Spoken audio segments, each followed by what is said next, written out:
Shut up and sit down. Welcome to the Big Blue Offensive Podcast with Mike Trainer, Jay Jules, and John Depot.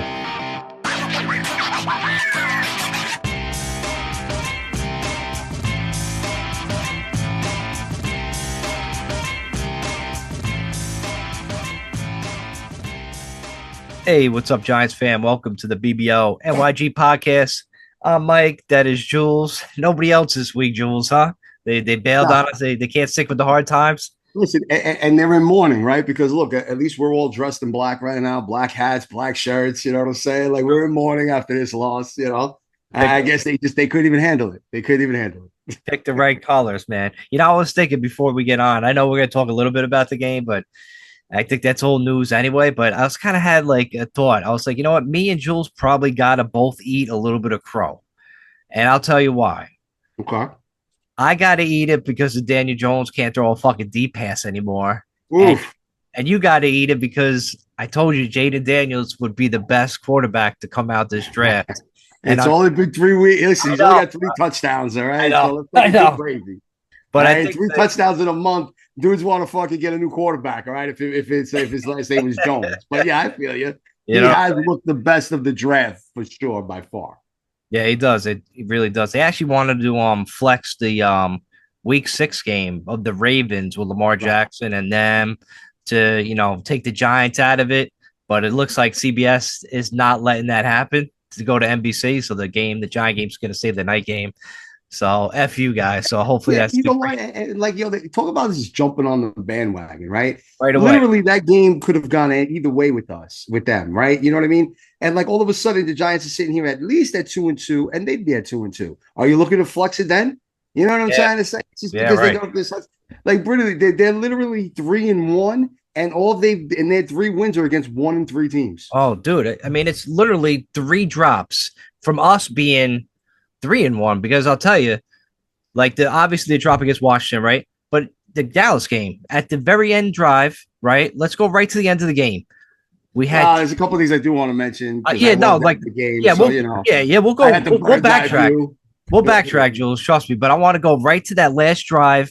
You had 2 critical fucking drops. The Wan'Dale Robinson. I know he got tugged. I know he got a little bit hold. But the ball's right in his hand soon. That's up. And if you look at the screenshot, if he catches that ball, he's gone to like at least the 20, 18-yard line right there for a game-winning drive, like right there. The ref should have called it, but you still, like, if the ball's in your hands, you got to catch it. Then obviously Malik Neighbors, the ball's in his hands on the sideline. Unfortunately, like he just felt it. He looked almost like he knocked himself out. I think he might have actually. It didn't look like the Dallas defender, like really, you know how they push when you're going out of bounds? It didn't look like that. He just looked like he was kind of diving for the ball. He pushed him a little bit, but man, he went right down, knocked himself out, ball came out, game over, unfortunately. Right. I mean, and listen, with that too, like, you know what, he was basically extending his full body, trying to keep his 2 feet in bounds. So he was fully extended, you know what I mean? And like, that's how much of an effort this kid put in for the ball. And he literally ended up coming down on his fucking head. And hopefully, obviously he's still in protocol, but hopefully he'll be all right. He'll play on Sunday because we're going to fucking need him for sure. Yeah, let's hope so. Yeah, big game. Listen, and just to comment on it, yes, I did go to the game. I did show up later than I wanted to. I was hoping to get there earlier. So shout out to a couple of people that had some parties going on and some tailgating and shit. And I'm sorry I didn't make it. Traffic was fucking horrendous. And by the time I got out fucking there, I was lucky I made it for kickoff. But I'll tell you one thing that I noticed right away, which kind of like upset me a little, was we were in a rush. My cousin and I we're trying to get in the stadium, and literally, like, we're getting close. We're in one of the things. We're getting up into the escalator, and we hear the crowd going nuts. We're like, oh shit, the Giants must have done something. Well, so we fucking look up, and Dallas got a first down. I'm like, yo, you fucking serious?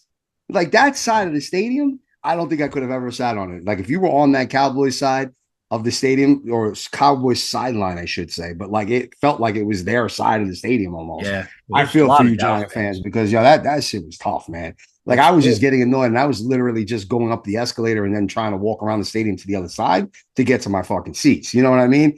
And like that right there annoyed me. I mean, thankfully, I did sit front of a couple of Cowboy fans, but like, they were a little older gentlemen, but he was fun.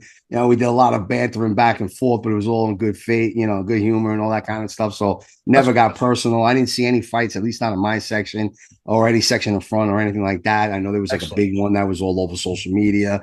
You know what I mean? So like you had that going on, and look, it was frustrating, man, because the seats. Like I was on the 50-yard line, so I basically saw everything. Yeah, it was up a little higher, but you know what? I like those seats, man. You see everything. Like Yeah, you can literally see plays developing. Like you don't miss shit, man. You see the whole fucking game, the whole field.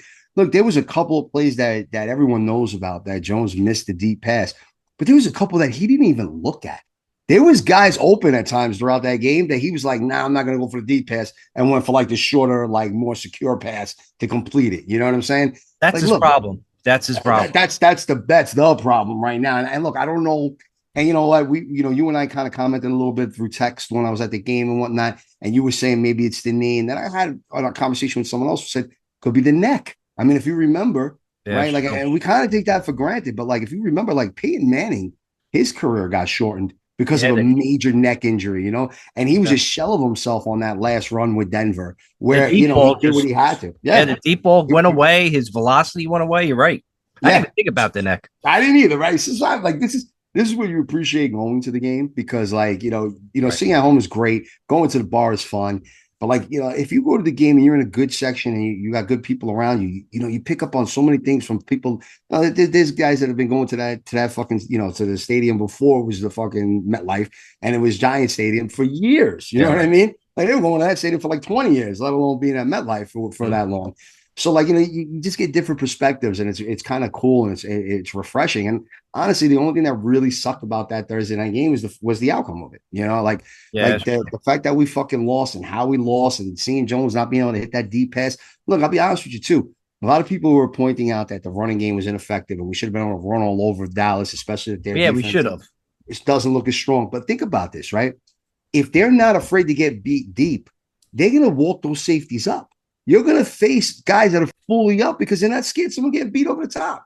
They were doing a lot of cover one where, yeah, they'll double team Malik over the top. So there's no issue of that. So that if he breaks free, you just got to hit him on a 20-yard pass. So they were covering that fine. You know what I'm saying? And Wendell, listen, he's like for fantasy perspective, he's a PPR machine.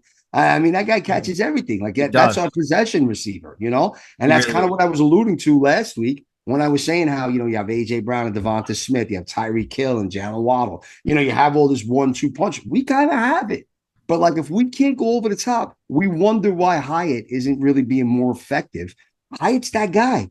Hyatt should be taking that defense, stretching it down the field, and catching a 40-yard pass because that opens up the defense. All of a sudden, they're like, oh shit, we can't be so fucking sold out on the underneath passes and the run because if this shit goes over the top again, we're gonna give up another touchdown. And we just don't have that right now. And it's scary, but like, I don't know what it is, man. I don't know if it's the injuries. I don't know if it's just, Do you think it's gonna take him like a little bit more time to get that back? If he ever does? I mean, of course, the hope is that's what it is, right? That's what I'm praying for, man. I'm praying it happens next week, or did he lose it? You know what I mean? Like that's the other reality. Is it gone? Right? Like where it's something like, look, that may come back, but it ain't coming back for at least another year or so. You know what Eli did well, Eli Manning? When he threw deep balls, right? Don't you remember like he purposely underthrew guys to make guys come back for the ball? He put some air on it. I haven't really seen that at all with Daniel Jones, right? But he also hit Victor Cruz in stride on a few deep passes. Oh yeah, but I'm saying a lot of times he was like a genius at that. It's almost like flag. Oh, I remember watching games like up flag. That's what you need. That gains a little confidence too. Have a guy go out there, throw it up, and make him come back for it. Get a flag. Right. And that's what I think Jones needs to still work on. And listen, it could be timing, right? It could just be him still kind of getting familiar with having Malik doing these type of routes and then getting really on the same page with Jalen Hyatt. Because let's not forget, Hyatt took a little bit while to get going last season, and then Jones got hurt, right? So now Jones is coming in. He's basically got two brand new receivers that he's working with Hyatt and fucking Neighbors in a sense, right? Wendell's been there, but he hasn't. You know what I'm saying? Him and Robinson haven't played that many games together, right? If you looked at those out of Robinson's career, I don't even know if they have a full season together. They don't.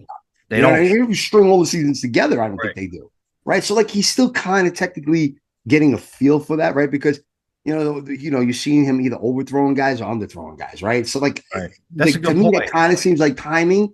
So maybe they can start to get on the same page. he definitely, I'll tell you one thing that he can work on, and he could definitely improve, and maybe he just doesn't have the skill set, but he could definitely get the read faster, right? So like when he does see that, he could get it a little quicker, so he doesn't have to throw the ball 40 yards. Maybe he's got to throw it 32, you know what I mean, or 35. You know, those fucking few yards make a huge difference. You know what I did notice though with Daniel Jones?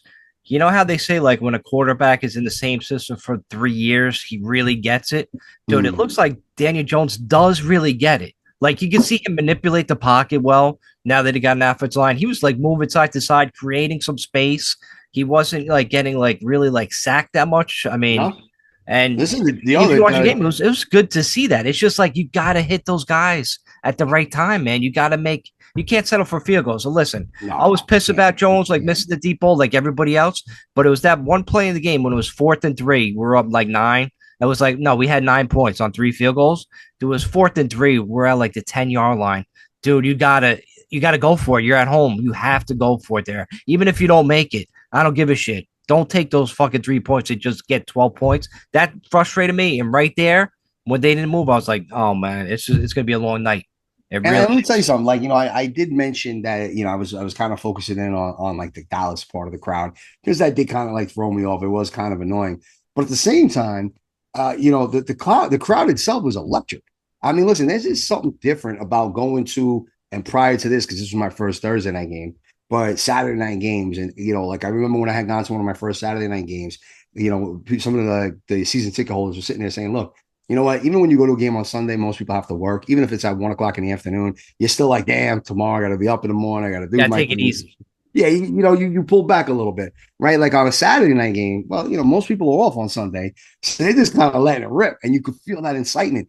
I kind of felt that for this Thursday game, where, you know, maybe people had to work on Friday, but either people work from home days, maybe people were working from home, myself included. You know, a few other things going on, right? But like, you know, you felt a different vibe. I mean, listen, bro, I was feeling nice by the time I left that fucking stadium, you know? Like I didn't care I was drinking hard and shit. Like it was great. Like, you know, you kind of take that shit for granted, but like it does add to the experience, you know. It definitely was a good crowd. They had the fireworks going, they had those bracelets going on, and you know, going to the music and with the lights and everything else. Yeah, like, it was cool, man. I got into it, but like I said, man, the outcome is just what really fucking killed that game. And unfortunately, here we are sitting at fucking 1-3. And look, that old line, man, hats off. Look, you know what? A year ago, what was it that we gave up like between the 2 games against Dallas? I didn't look it up, so my fault for not fact checking it. But like we gave up at least 10 sacks, let's say, right? In those fucking 2 games. What did you give them 1 sack on Thursday night? 1. You know what I mean? And look, you know what? Here we are. We're sitting here almost a week later at this point, right? It's already fucking Wednesday. Like that game feels like that shit was 2 weeks ago. You know what I mean? It feels like a long time ago. We would have done this pod on like Saturday before I got any college football really into me, and fucking Sunday, I would be so much different in this fucking podcast tonight, you know? And like literally, I put as the little caption for the evening, I put 3-1 BS, right? Because I truly feel that this team should at the very least be 2-2. At the very fucking least. And you know, on a good day, we could tip the scale and go to 3-1. Like there's no question that we're not right there, but here comes the reality. It's going to come down to it. Like I said this last week, we got to win one of them. We got to win one of these 2 games. And I'll tell you, the way Seattle looked on fucking, what was that, Monday night they played? Yeah. Oh, they look fucking good, man. Like, look, they let Detroit get at them. Maybe their defense is a little overrated. That's fine. They are. Yeah, they are. But their offense, bro, oof, that offense is no fucking joke, man. Like Gino's playing well. They got the run game down. I mean, that fucking kid Ken Walker missed 1 week, came back, literally scored 3 touchdowns on Detroit. Detroit was supposed to have a pretty decent run defense. That's you know what I mean? Like, yo, they're going to be tough. And then you got to go in. It's not like it's in New York. You got to go out to fucking Seattle and play them, man. Like, that's not going to be easy. So it's hard to see what's going to help this team win. I mean, you can look at the positive and say, shit, you know, we got a stud in Malik Neighbors. Hopefully he comes out of concussion protocol and plays. The offensive line looks a lot better than it has in the last few years. Like, if anybody's fucking trying to knock that O-line, you're just fucking being a hater, because that O-line is so much more improved at this point. It's ridiculous. You know what I'm saying? Night and day. So, yeah, you know, that's what you got to look at. I mean, dude, it's so hard to break down this game. And I even saw another breakdown of this where there was someone that was really analyzing Dable's play calling. And he was basically saying that, like, he was like, look, Dable makes the right call again. This should be the best fucking sort of counteract to this defense that Dallas is in. But there's Jones not either getting the ball deep or missing the read or dumping off instead or something happening to him. Not he was under pressure or not that he got sacked or not that, he got the ball knocked down at the line of scrimmage or something. So, I don't know if it's the coaching, and I don't want to put it all on Daniel Jones because let's face it, this defense still hasn't made big stops when we needed it, and that touchdown to CeeDee Lamb, bro, that was weak, man. Come on, bro. Like just two really weak tackles for it. Even the one that went to Rico Dowdle, that was another one where it was like, bro, really? You let him score on that play? Like, it's one thing you get a night, like no doubt CeeDee catches that ball, big fucking game. That's it. Tackle him, boom, let's get back up on D. Maybe hold to a field goal there. Can't let him. You can't let him just. That's what's kind of throwing me up. I mean, again, they only scored fucking 20 points, right? You start to look at it and you say, oh, God, we can only put fucking 15 points and this and that. It is frustrating. I'll tell you, it's frustrating. But I do think that the Giants are better. I think all around, I think they're better. But listen, like we were behind the 8 ball right away with that. All of a sudden, a touchdown by Dallas. 2 guys were held on the play. They pick up both flags for Dallas, and I'm like, oh, here's the rig. The rig is in for Jerry Jones and Cole. It's a primetime game. Dallas needs to win to save their season. Of course, they're gonna fucking pick up flags, and that game dragged because of all the goddamn flags they threw. It was getting boring after a while. It was like, like you can't go to a game and like watch that shit. It's fucking. I mean, like I said, if it wasn't for me being able to go back and forth with good banter and shit like that, and like then get up and get a beer and do all this kind of shit, and then have the lights come on with the music and whatnot and keep you into it. Yeah, that game would have been a fucking snooze fest because, like you said, the refs kind of took a lot away from a lot of the momentum, a lot of the gameplay, which sucks, man. And I called it, man. I told you. I really, truly believe that these refs are given, the okay or the green light to fucking flag certain things, to kind of heavily lean towards a team. Like they just do, man. Like, look, you take, for example, right? And I know we'll get into it probably a little bit more with the pick segment, but just to kind of give a quick example, you look at the Buffalo fucking Ravens game that was Sunday night, right? Dude, there was no fucking way I said it. I went back on it, but I really should have stuck with my initial gut feeling. I knew they were going to give that game to the Ravens. You knew they were going to do that. There's no fucking way they're going to let the Ravens, who had the reigning MVP on that team, all of a sudden fall to fucking 1-3. No shot and have the fucking Bills be 4-0. No way. Meanwhile, Buffalo's blowing out everybody, and then all of a sudden, you know what I'm saying? They can't run the ball. They're getting sloppy with the play calling. A lot of suspect shit. A lot of it, man. A lot of it. And then all of a sudden, you got the Kansas City Chiefs. They're out to 4-0. And now they're losing all these guys, but they still might get a guy. All of a sudden, Travis Kelce comes back to life. It's like, dude, seriously? Like, how? And all of a sudden, they're like a miracle fucking 4-0 team, which they got away with some bullshit too, if you recall, because on the goal line with that game decision there, down 3 or tie game, I think it was rather tie game.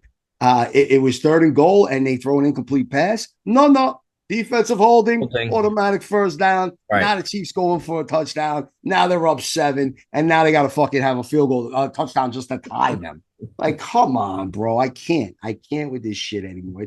It's getting too predictable. It's ridiculous. That's what we got to think. That's what we have to keep in mind now when we do the picks, which we should just do it right now. Listen, there's not much more to comment about that. And then I guess when we get to the pick with the Seattle and Giants game, we can go a little more in depth there and just kind of give a little bit more analysis around it. But I mean, that's it. Like, look, it's hard to continue down this road and beat a dead horse or be these people that automatically, I mean, bro, they've been doing it since fucking week 2, where they're already trying to like pick the best fucking college quarterback and say that this guy should be the guy we get. Let's get the kid Cam from Miami. Let's get Shakur from fucking Colorado. Let's get fucking the kid from Alabama. It's like, come on, bro. Really?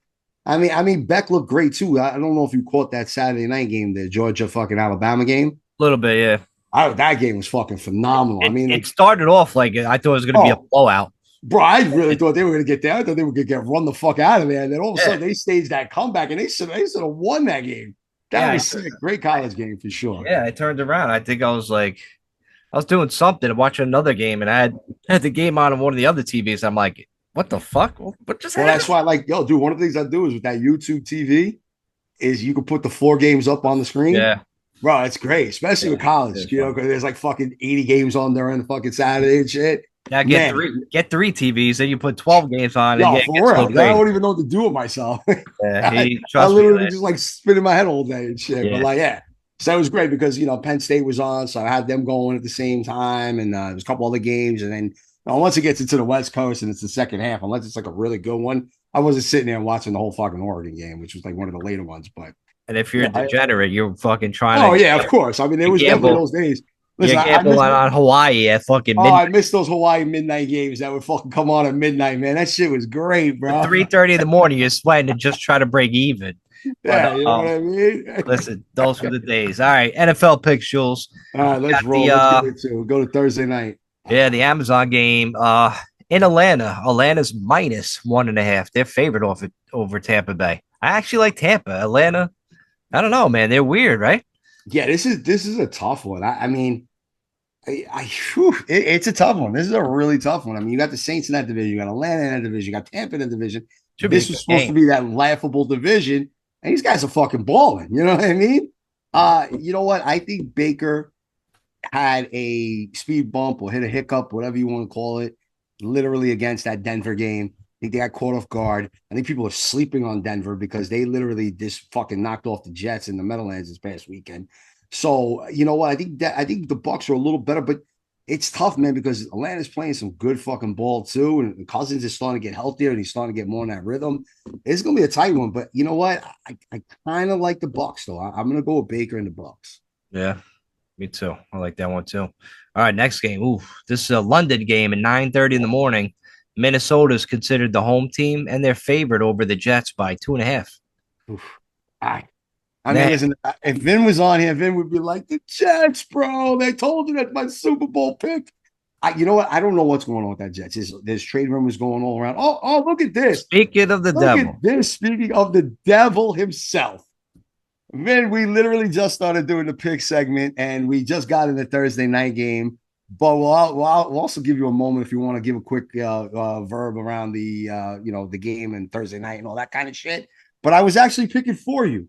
So, before you get into it, we were getting ready to do the London game, the Jets in Minnesota. The Jets are actually getting 2.5 points. And let's just see if I did a good impersonation of you or not. What's your feel on that game?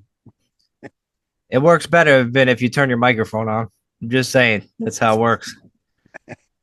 Yes, we actually need to be able to hear you, though. Yeah. Those of you watching on YouTube, you could see him. I could get one of those fake sign language girls that apparently fake it now. You see his mouth moving. Yeah. I mean, there you go. There it is. He's like a mime.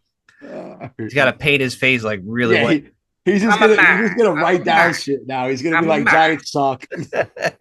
I'm a mime. It was funny. Now I got it up. He's like, "Yeah, give me one more. Give me one more." Yeah, I gotta admit another video there. I gotta put. There's gonna be 2 vids in there. And Vin the Chin is now connected. Who's Vin the Chin? There's like 3 of them. Holy, this is weird. It's like look at this. Can we hear you now? You hear me now? Yeah. There you go. All right, my fault. Sorry, I'm late.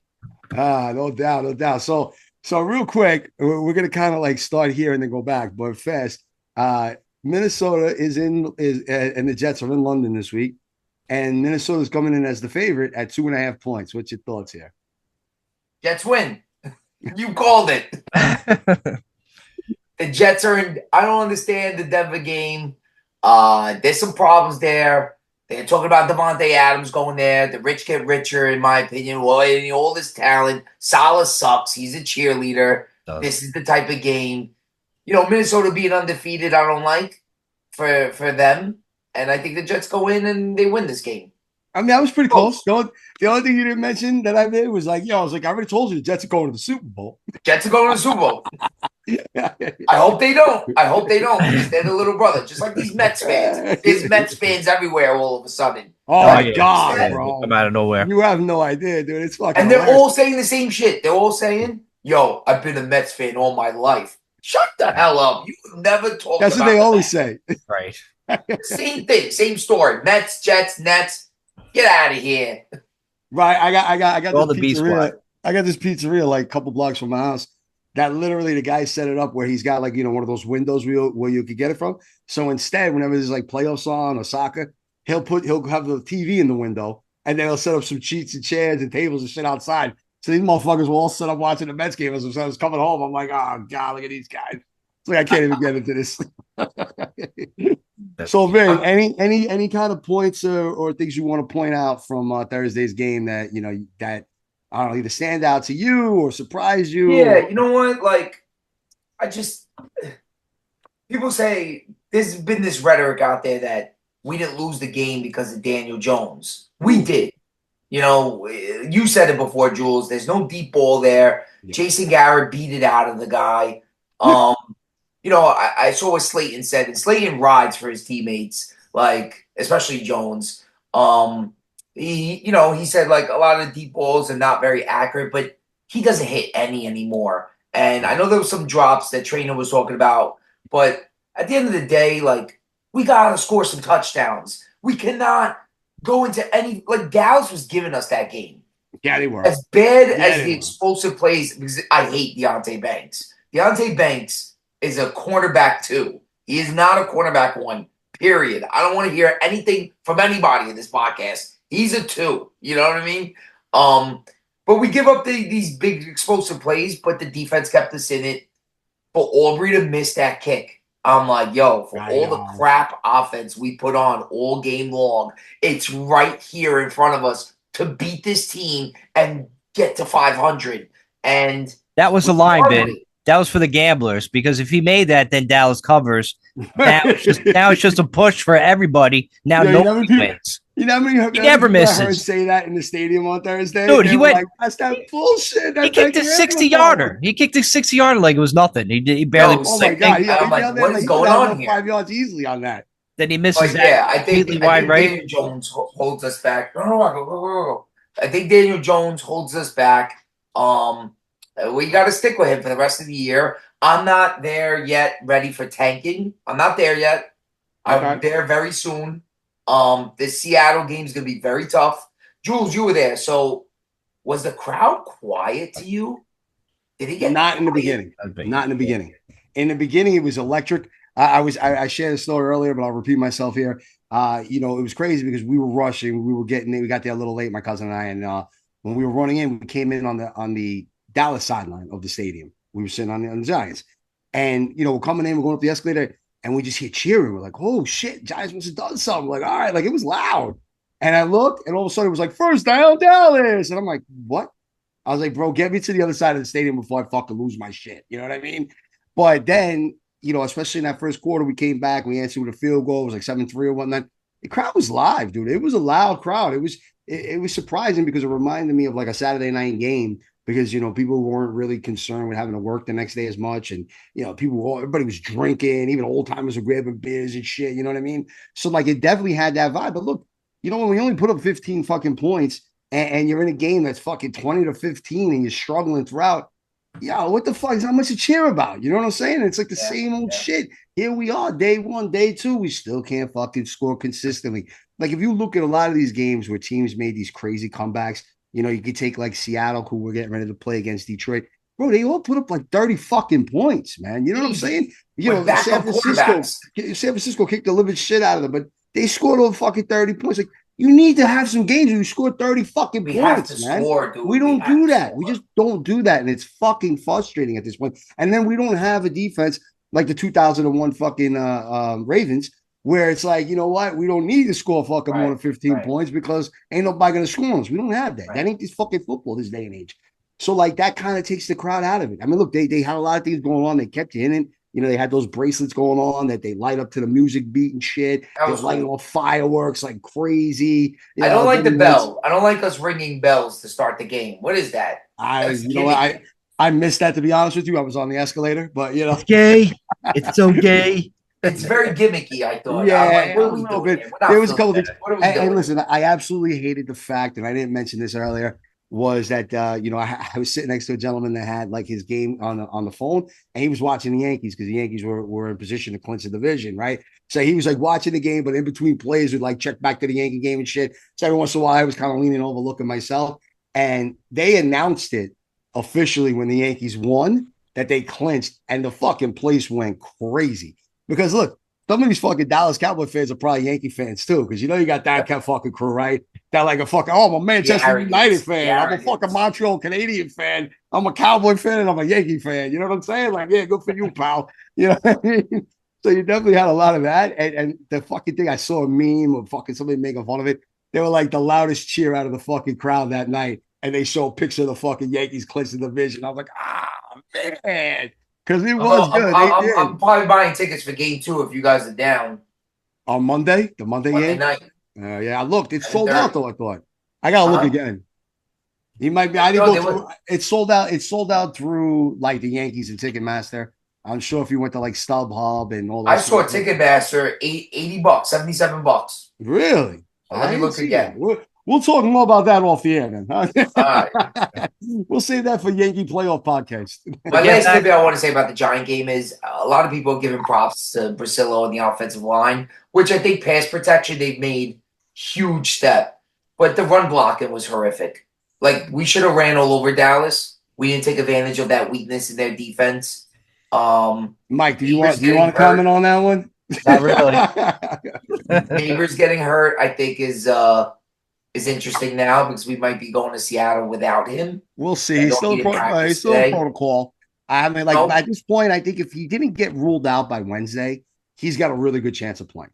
Do you think we're overusing him, Jules? You think we're overusing the guy? You know what? You could say that, but then like you could look at a team like Detroit, and 2 years ago, did they overuse Amon St. Brown?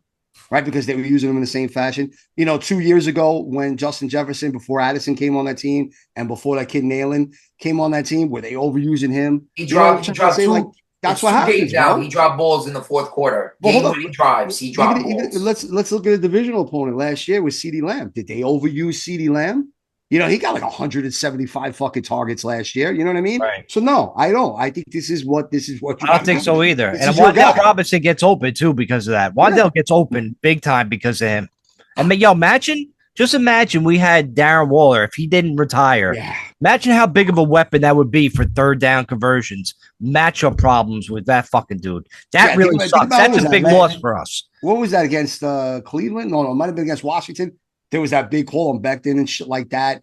Darren Waller might make that block. You know what I mean? And like it's a whole different fucking thing. So it's a big loss. You're right, Mike. That's a good point because that also adds to it. And one thing that you did, Miss Vin, which I mentioned earlier, was look, a lot of things can be disguised and helped for a team that's struggling. So if that defense is struggling, but all of a sudden they don't have to worry about the deep ball, and they can step up a little bit. That fucking safety could cheat up a little bit. The corners could take a step up because they ain't worried about getting beat deep because the only way they can get beat deep is along the sideline. And they were playing a lot of cover one where they were just doubling neighbors over the top. And that's it.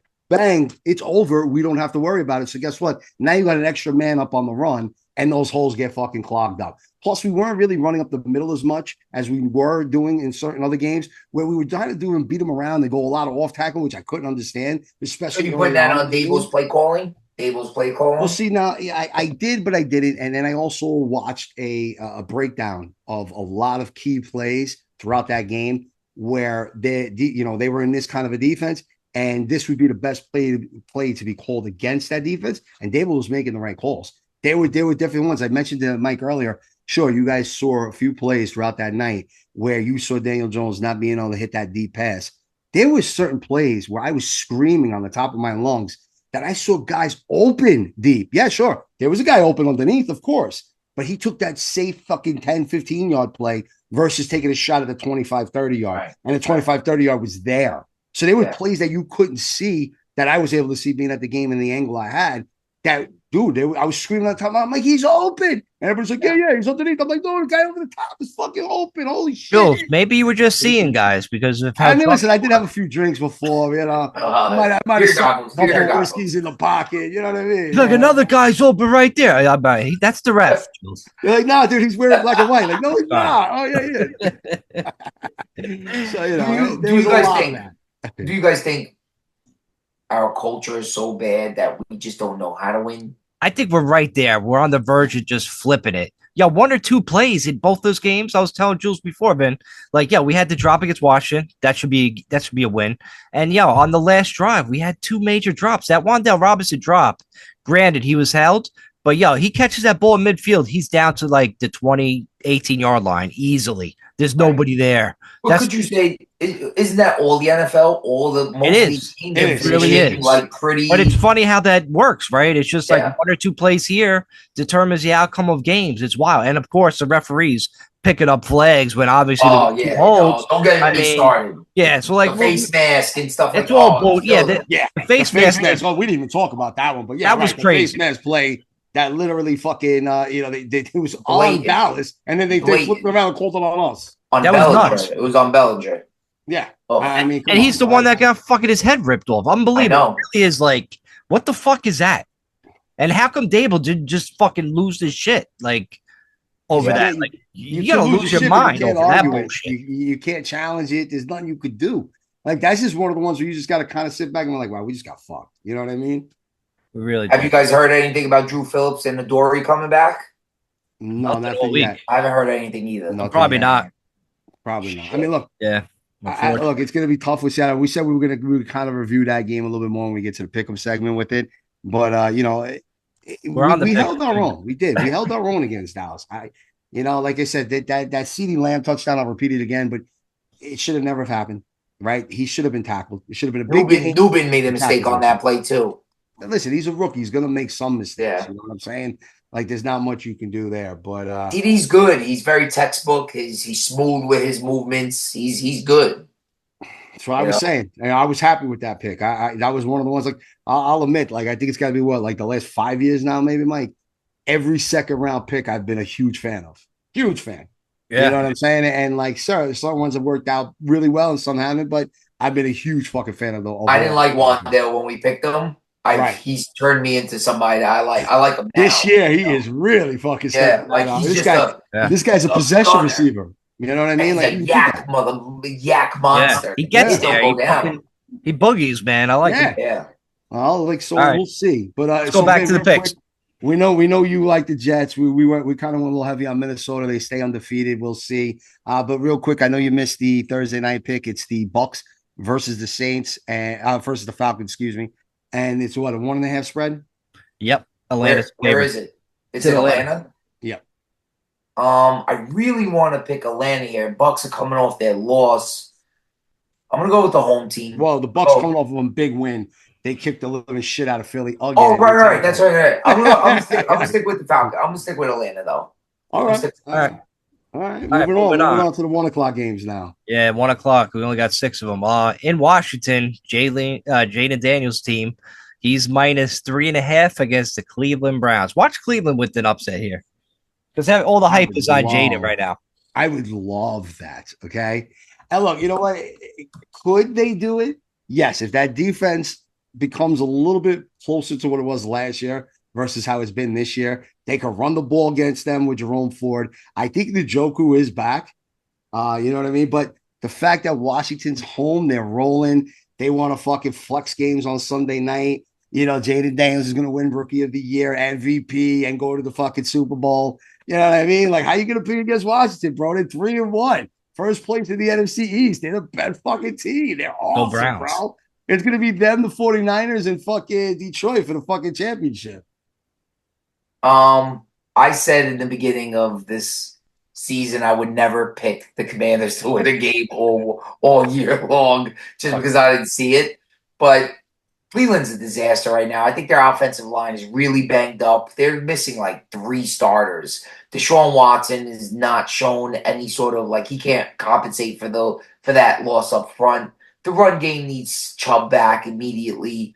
Ford has been really good, dude. They just don't give him enough they don't give him enough carries. You know what I'm saying? Like, Ford is it's weird because Stefanski likes to run the ball. That's where he made his bread and butter. And that's where I could see, they could get back to something like that this week. Because, Washington, I'll give them, Washington has been in a situation where they have been controlling the shit out of the game. Possession. They really have. I mean, I hats off to that. They've been doing a phenomenal job. They don't punt. They never turn the ball over. They punt like fucking twice in the last 3 weeks or some crazy shit. Like the punter got the best shot. Every bit of what we're saying here. Millarz is gonna love all of this. Just so you all know, the guy watches. I guess just to spite Millarz, it's a personal pick. I'm gonna say Cleveland. Let's go Brownies, baby.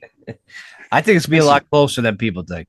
I think the Browns are hurt. Blowing anybody out. Everywhere. And you know what? This is one of those things too where I said, like, this is like that type of get right game that I love using that fucking term, and maybe I use it to death, but this could be a get right game for that Cleveland defense, where they could get right on a rookie fucking quarterback. They know they got to stop the run. If they sell out to stop the run and say, okay, cool, now beat us with your arm, kid. Let's see what happens. But if they can't do that, then it's gonna be a long fucking day for them. Brian Robinson is good. He's a beast. He's all right, but like, you know what? I don't know. We'll see. So, what are we doing here? Gotta go Cleveland. Fuck it. All right, we'll go Cleveland. We're go Browns. Dog pound, baby. Dog pound. Dog pound. All right. Division game. Baltimore coming off that big win against Buffalo. They're minus 2.5 in Cincinnati. Fuck Cincinnati. That's all I gotta say about that.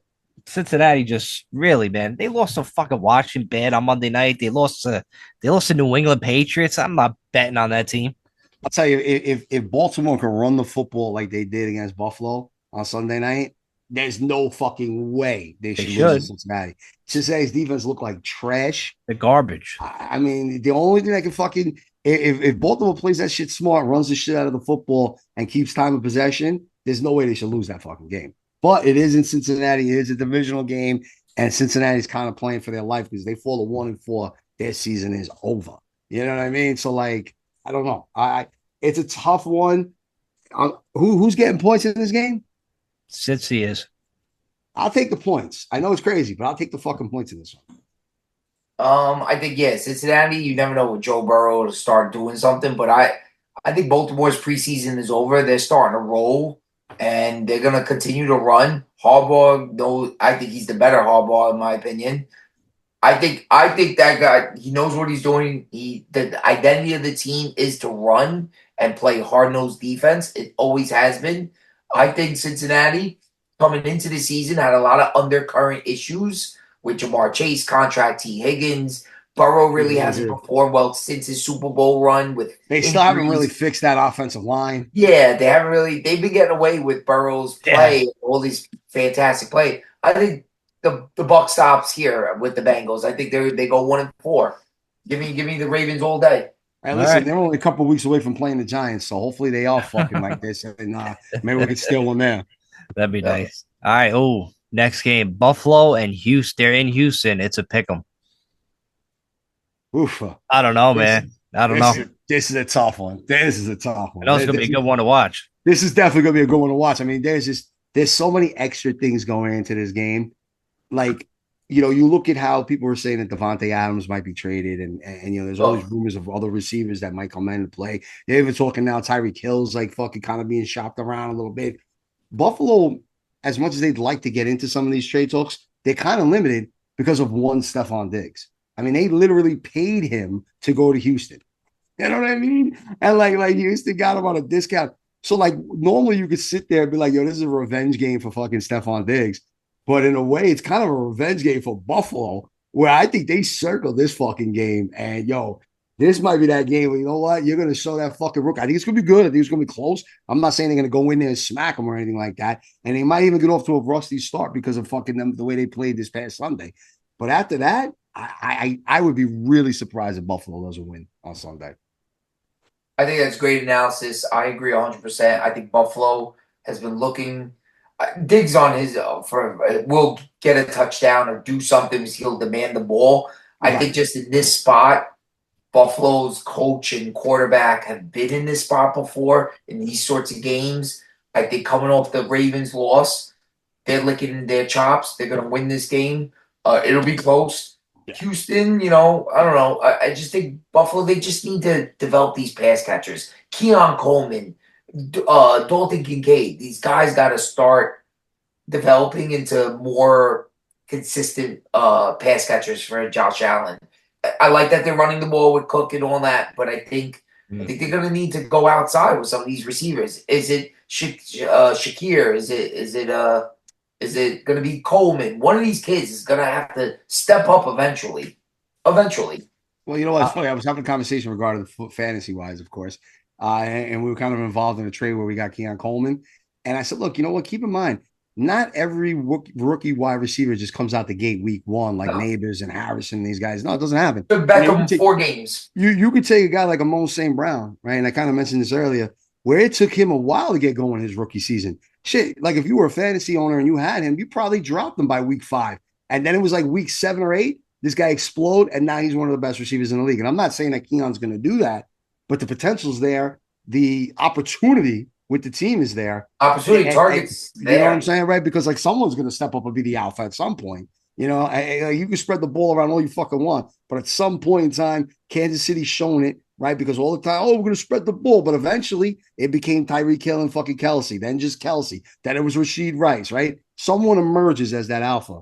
We'll see who that alpha becomes on fucking Buffalo, but it's coming. And you know what? A month into the season, you're starting to get into that kind of thing. It's going to be a good one. It's going to be fun. 3-1 versus 3-1. I just think, like you said, though, Vin, the experience, I think, is the edge to Buffalo. Yeah. A good prop bet would be taking Stephon Diggs for a touchdown. All right, next game in Jacksonville. They're -2.5 against the Colts, who I guess lost Anthony Richardson. I don't know if he's going to play this week. They're better off for Flacco. They are, right? It seems that way. They look better, but I tell you, Jacksonville showed me something last week.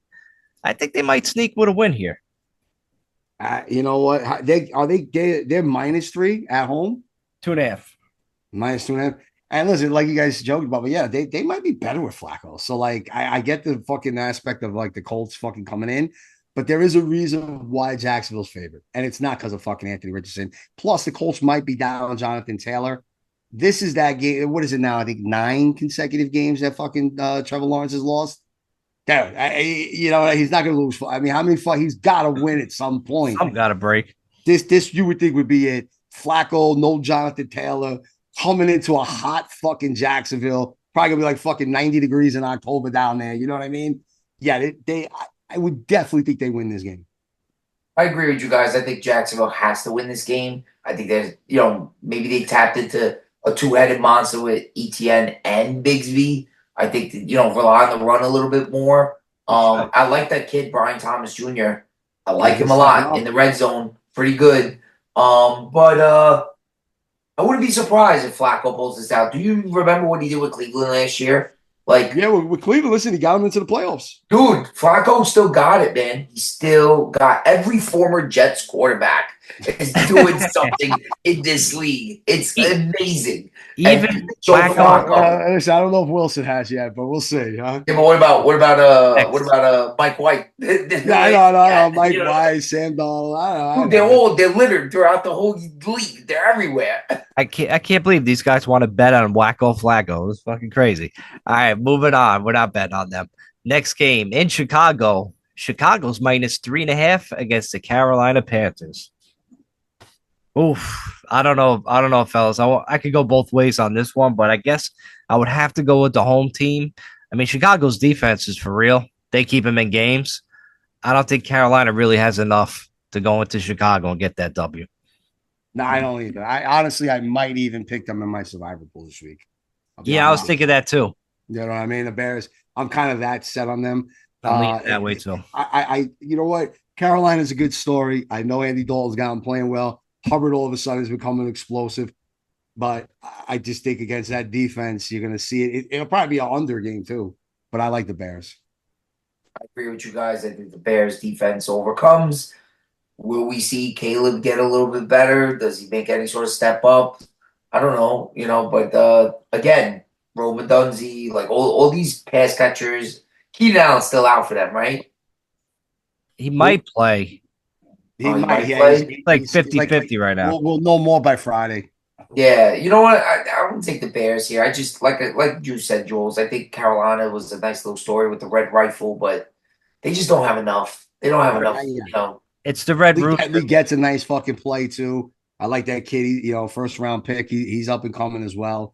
You The know, Leggett kid, yeah. Yeah, he's up and coming. He's huge. He's like AJ Brown. He's huge. Big dude, right? Exactly. So, you know what I mean? Like that I don't know. We'll see. I just think that the Bears almost have to win this game. You can't drop this game. You can't have Carolina come into Chicago in October where you're 2-2 and you guys have all this fucking. That's a bad loss for them. You gotta win. They gotta win this fucking game.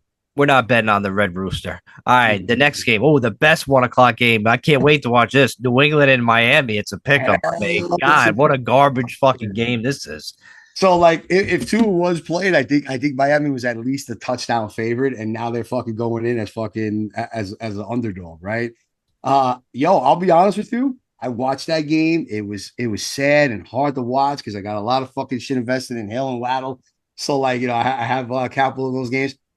And you know what? You're going to think I'm crazy when I tell you this, but I'm going to tell you this right now. Miami's going to go in and Miami's going to win. And they're going to win kind of easily. Watch.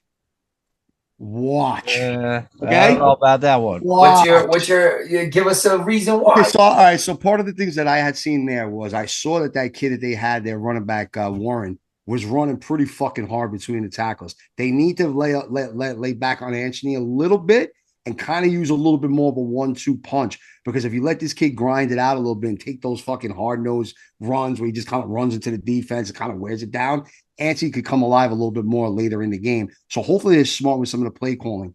In addition to that, there was a couple of plays that Huntley literally just missed Hill. Hill could have had 2 touchdowns for fucking 80 yards and fucking another one for like 60. And the guy would have had a game where he had fucking 5 catches for 140 yards and 2 touchdowns, but he just missed them. You know what? Another week, healthy Huntley, him really working with Hill being a little frustrated. They're going to make shit work. They were trying to get that ball to him all day long.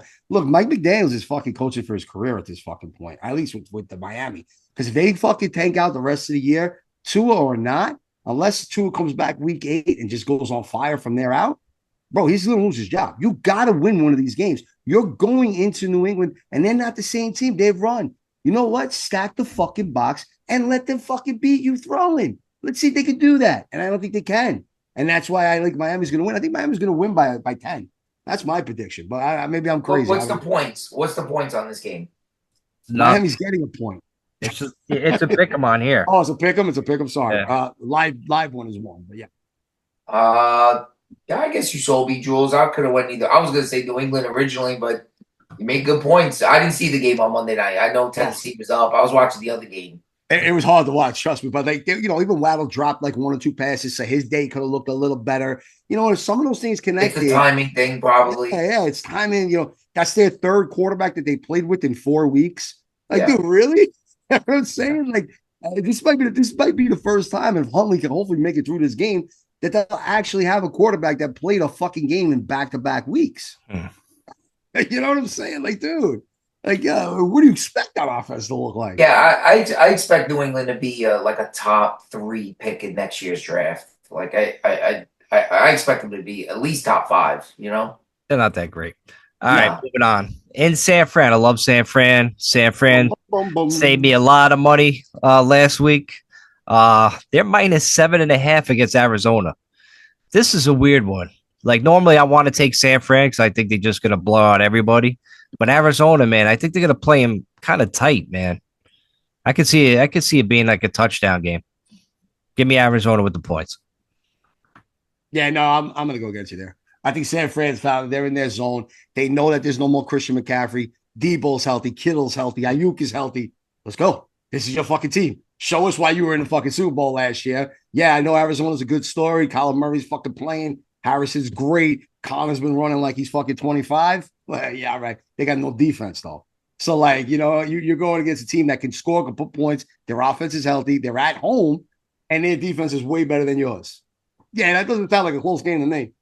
I'll take the points. I'll take the points on this game. I think it'll be close. Division. They're in the division. They know each other well. Cool. All right, that's gonna be a good game to watch on the 4:00 Sunday. That'd be fun to watch for sure. All right, next game in Denver. They're minus 2.5 against Vegas. Denver's defense is no joke. Vegas just looks like they gave up. They're gonna trade everybody. Antonio Pierce is like an Instagram comments of saying to trade Davante Adams. I don't know if that story's true or not, but I've seen that. It could be fake news, but yeah, Vegas is just, they're done, man. I think they're done. I can't believe they beat Baltimore, but I'll take Denver. Give me Denver. I listen, from what I heard, I did read a report earlier today that said that Pierce was interviewed regarding it, and that he said, look, I'm just here to focus on fucking Denver and next week. Oh, wow. I'm not paying attention to this trade talk. So whether or not he has someone that's part of his social whatever and was handling his social media accounts, and they were like, yeah, I like it. And they were being dicks, who knows? But he publicly denied it, or at least just ignored it.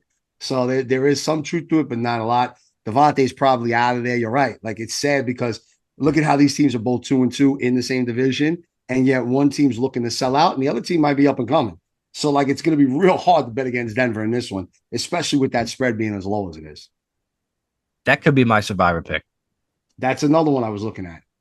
I think it'll be a lot closer. Anytime you count the Raiders out, they play. I don't know if you remember that I picked the Raiders, and you guys looked at me all side-eye like you usually do when I was like against the Ravens. I was like, the Raiders play up. They play the Chiefs well. They play the Ravens. They play up in these types of games. True. But they are a dysfunctional mess right now.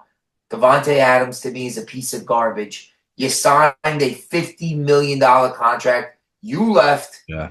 You knew Rodgers was leaving, and now all you want to do is cry, get me out of here. All they do is keep hitting me. What'd you expect? You got the bag. Now you want to leave. Like, I hope he ends up with a crap team and he gets nothing but. Oh, listen, bro, he might make your prediction come true, because one of the leading teams for him is the Jets. Yeah. He goes to the Jets, man. That kind of changes a lot of fucking things. Yeah, but I don't know. He's also he gets paid a lot of money. You know what I mean? And Tyreek Hill is gonna leave Miami now. Another one who left Kansas City to go get the bag. And again, I don't care. You wanted the money? By all means, do it. You're a football player. You're killing yourself. You're a professional athlete. However, don't bitch and get out of your contract. It's very NBA-esque. And the NFL needs to stop all this shit. That's why, as much as I hate the Jets, good for Joe Douglas to tell you, no, fuck you, Hassan Reddick. Yeah. Like, we don't need your bitch ass. You know what I mean? I'm sorry. Rant over. Let's go Denver. Let's go Broncos. They need a run game, though. They need a better run game. Yo, imagine like, your survivor picks are fucking Broncos and Bears. Right. You'd be sweating more than. If I could meddle, I would not take this as a survivor pick. I would not do it. All right, moving on. Green Bay is in LA to face the Rams. Green Bay is -3.5. I'll jump in on this one first. Yeah, Bubba's back. That team looks healthy. Jacobs is going. They may have found something in the second-year receiver in Wicks. Dobbs is healthy. Reed is a solid number one. I don't think Eddie's slowing them down, to be quite honest with you, bro. I really think they're going to fucking roll. I know McVay is really good. Comes up with a lot of shit. He's going to keep the Rams competitive. But, dude, this has to be that game that Green Bay takes that step. They're chasing Minnesota in the fucking division. They'll know what the outcome of that fucking London game is by the time they step on the field at 4:00.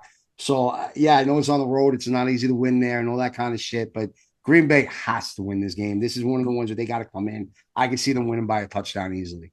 Rams are too bagged up. I agree. Rams, don't count Stafford out. Don't count Kyren Williams out. They'll run him to the death, McVay. But Green Bay will win in overtime. The shorthanded Rams, they even looked pretty bad. I mean, they were holding their own against the Bears defense, but they didn't have enough, and they still don't got enough. And their defense is not very good. No, it's not. It's different. Yeah. All right, well, here it is in Seattle. They're -6.5 against us, the New York Giants.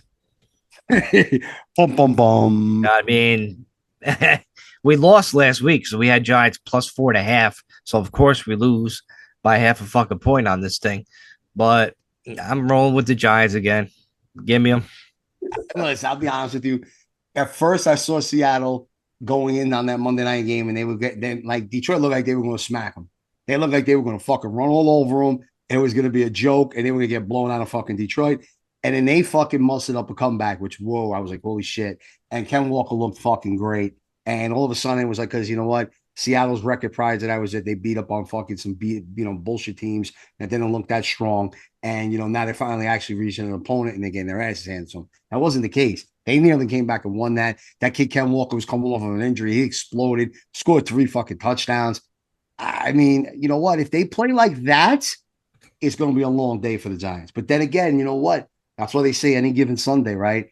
You just never fucking know. And if the Giants, number one, we need Neighbors. So I'm going to assume Neighbors is healthy when I'm making this pick right now, right? With a healthy Neighbors, and maybe we get a Dory or Phillips back, right? Like just really wishful thinking at this point. We might, because we should be desperate. We should fucking play that we got nothing to lose. Like this is the last game of the fucking season and we win and we're in type of thing. And if they approach it that way, I could see this coming down to a field goal. Because if not, it'll be a fucking repeat of when we went out there 2 years ago. I think this game's going to be a rout. Seattle's going to murder us. I think those guys are not going to come back in the secondary. They're going to kill us in the air with explosive plays. They're going to throw on Banks all day. They're going to DK. I would pick them in FanDuel. The other dude, Jackson, JSN, will do something. They might even get Lockett involved. Who knows? I think they're going to go off on us. They're going to run on us. I think there's going to be some fighting on the sideline. I think this is going to be a really bad performance for the Giants where things are going to start going. There's going to be controversy with this team. All right. Gable's going to say something that nobody likes in the press conference after this game. This is going to be a bad one. I think this is going to be a real bad one. All right. So Mike, I'm going to need you to be the witness here since Vinny's bringing all this energy and I love it, right? Vin, I'm going to hold you to this now. I'm going to play a Taylor Swift song during that. I'm going to edit Vin out on that part. Come on, I always edit me out. No, hold on. This is going to be the thing right here. I'm a pessimistic fan. And you can hold me to something later on in the year, okay? I can't wait. This is going to be that'll be your get out of, that'll be like a card that you can hold on to at some point. But if all of a sudden the Giants end up winning this game, and part of it is because Banks has a major fucking interception, you got to go out and get a Banks fucking jersey, at least a T-shirt jersey. And we want to see wearing that on the next episode, right? Jules, where are you guys at with Banks? Do you guys agree with me? Because you guys just listen to me like I think he's still adjusting to the new defense. And don't forget, he was drafted to play under Wink, and Wink's system is different. And I think him having to be sort of like locked into covering that number one receiver one-on-one with less help is exposing him slightly. But I do think he has enough talent that he could make the right adjustments. Is he ever going to be like a Patrick Surtain or some of those guys? No, of course not. But like, could he be, one of the better CB1s at some point? Like, maybe top 15, top 20? Yeah, I could see that. You know what? And that's why I'm kind of holding you to this. So, you know what? If he has a big turnover, bro, you got to come on with the bank show. Receivers. He'll stay with the receivers, but he don't turn around. He has no ball awareness. And then he gets really physical. He's really physical with the hands. And it's like, I like physicality, but not in that position, because that position, they'll throw a flag on you if you breathe on a receiver. It's insane. They can't win. Quarterbacks really can't win anymore in this league. But I think he pushes the envelope with it. He's so blatant. He's like Eli Apple. Oh. Fair. Wow. He's a lot first more rounder. That was the first rounder. Were you saying the same thing, Jules, back then? No, but like, what the difference Eli Apple was, that's why I have to jump in immediately is Banks 100 times more physical than Eli Apple ever was. All right? Like, he'll come up and make a tackle. When the fuck do you remember Eli Apple ever tackling anyone? He couldn't even tackle the guy in front of him. Talk about tackle. All right. No, but like, listen, you look, like one of the things that like is great. I'm not getting an interception. We haven't seen one of those in a long time. But like as great as what I mean. So like, listen, if Banks gets one of those INTs, bro, I need to see you with a T-shirt with the Banks shirt on. And okay. Shit, right? Okay. All right. Like, because if you think about it, right? Like if you remember Deion Sanders, after I know him. Greatness was going on and everything. I remember that guy. Remember what it was? Like the joke became it was never throw to his side, but you could run to his side all day. You know what I'm trying to say? Like, so right. You want a corner that's physical. You want a corner that can come up and smack you. And Banks can do that. I never saw that out of Eli Apple.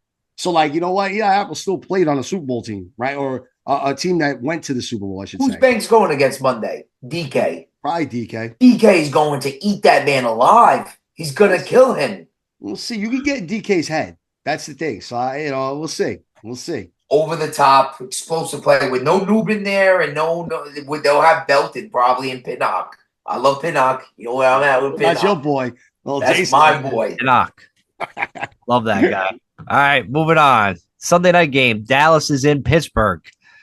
Give me the Cowboys. Give me the Cowboys. Yeah, I was gonna say, how about them boys? You listen, they're gonna wake Pittsburgh up, and it's they're gonna fucking. I know Pittsburgh's already got the loss on the year, but you really think that Pittsburgh's gonna go to fucking 4-1 and Dallas is gonna go to 2-3, and we're gonna have Washington on fucking top of the division, and the Giants gonna be sitting there one game behind fucking Dallas with Philly off on a bye? Yeah, okay. Yeah, all right. Yes. Dallas, yeah. Gotta be. Pittsburgh's going to keep it close. You know how they roll. Oh, no. It's good. I could see it being a close game because they do have a really good defense, and they're going to frustrate Dak for a little while. That run game isn't going to really fucking scare anyone. So there's going to be a lot of that early on. Or down, please. I think Dallas pulls that one out in the end for sure. They again, it's when you get to these must-win scenarios, is what Mike and I were talking about earlier. Like, it literally runs down to where it's like, the NFL would rather see Dallas at 3-2 and Pittsburgh at 3-2 than Dallas sitting at fucking 2-3 and Pittsburgh at 4-1. Bottom line. Too much parity in this league. Way too much parity. Sure. All right. This is Jules' favorite team. Taylor Swift Chiefs are going on Monday night. They're at home, but they're playing the Saints. Kansas City's -5.5. That's a little bit of a high spread, don't you think? Yeah, it is. Yeah, it fucking is. Like, that's bullshit. Like, unless they're fucking playing 13 fucking guys, like I probably will be. Because they're getting all the fucking calls down the stretch. And I understand Carr's been like kind of like erratic, and he's not been like the same as he was in the fucking season started and all that bullshit. I think the Chiefs have to lose this game. You're going to sit there and tell me that the Chiefs can sustain all these injuries. They're going to basically pull fucking Kareem Hunt off the fucking couch, and the guy's going to come in and fucking have another 100 total yards. And all of a sudden, Kelsey, who was fucking absent for the entire fucking month of September, his girlfriend doesn't come to the fucking game a couple of weeks in a row, and now all of a sudden he's back to the original fucking Kelsey. Like, dude, enough already, all right? Like, fuck that. I think the Saints actually beat them. They have the defense to stop them, okay? Without question. So if Derek Carr can get out of his fucking head, I think they fucking win that game. I think Chiefs win. I just think, as sloppy as they are, you can insert any running back in Andy Reid's offensive scheme with the run blocking that they do, and they will be successful on the ground. I'm a little worried about Mahomes because he's on one of my fantasy teams and he's really struggling. And I'm thinking about benching the guy. But that's selfish talk. I think Mahomes is still Mahomes. He knows how to manage a game at the very least. Kelsey's got to step up. That guy, they just saved him for the playoffs. It looks like no, who's going to be their pass catcher? Is it going to be Juju? Is Worthy going to be a bigger deal? Like, the offense got to score points, and the Saints defense is not a bad defense. It's one of the better defenses in the league, I think. Kamara's turned back the clock, but it'll be close. They have that kid Rashid and fucking Olave. They got some weapons, man. I'm telling you right now. Look, I'll put it this way. I'm going to throw one last piece in there. If Minnesota loses to the Jets like Vin's predicting, and there's like no undefeated teams left, I don't see how fucking they're going to keep Kansas City as the only undefeated team with all those injuries going on. They're going to definitely lose on Monday night. But you said in the beginning of the year. You're like, this team is not going to lose. Well, listen, no, they're not going to lose the chip, but they can't go undefeated. They're not going to go. No, they're not going to be undefeated, but you know what I mean? Like, this is that perfect one to be like, okay, come on, Andy. Like, this is the one you got to lose because you have all these fucking injuries. You know, I think they lose the division. We'll give you guys a week to recover. Maybe you get Devontae Adams or Tyreek Hill to come back. You know what I mean? Like, and then all of a sudden it's the Super Bowl, baby. But this is that one that they could kind of slip up. Not only that, you put the Saints at 3-2, and then you make that NFC South such a competitive division because you'll have like fucking the Falcons there, and you have the fucking Bucs with their record, so they won't be a standout. You know what I mean? I just got a weird feeling. I've been saying it for weeks, and they keep getting bailed out. They got bailed out again last week with a bullshit defensive holding on third down where it should have been a field goal, and then it's just a field goal to tie them. Instead, they get first and goal. They get halfway to the fucking goal line. And what do? They punch it in and go up 7 again. So, I want something like that to happen again just so I could hear you on the text messages. The NFL is rigged. It's fixed. You got to put me on the Manning show, bro. I'll fucking go off. I'll tell them what it is, and I'll tell them how it is. All right. I'm like, yo, you two can't sit there and look at the guys and tell me that this ain't bullshit. Well, that's it. That's a wrap. That's the picks. Well, that's the picks. That's the week. That's the game. Listen, I'm not fucking out on this season. I don't think anybody is. So stop sending out those messages about what quarterback from Miami, Alabama, or from Georgia, please. or whatever the kid fucking looks good. Enough of that shit. There's still a lot of bad teams. There's still a lot of teams that need quarterbacks. So just like everything else, there's no guarantees in this world, right? Even the quarterbacks that have been taken, you know what? We're looking at it in the top 3. We're only saying that maybe one quarterback so far has looked that good. All right. So, and one hasn't even fucking played it down yet.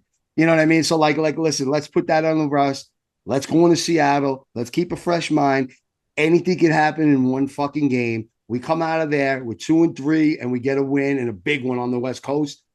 I fucking see it could happen. Let's fucking keep the faith for one more week. Optimistic Jules. Go Giants. Wait, can I ask you guys a question? Yep. If we had kind of like with the pick segment, if we had to bet if he moves, Davante Adams, there's like 11 teams in on him. Yep. Who do you think he ends up ultimately? Who do you think he ends up with? Chiefs. Jets. Oh, wait, there you go. Wait. That plays my scenario even better.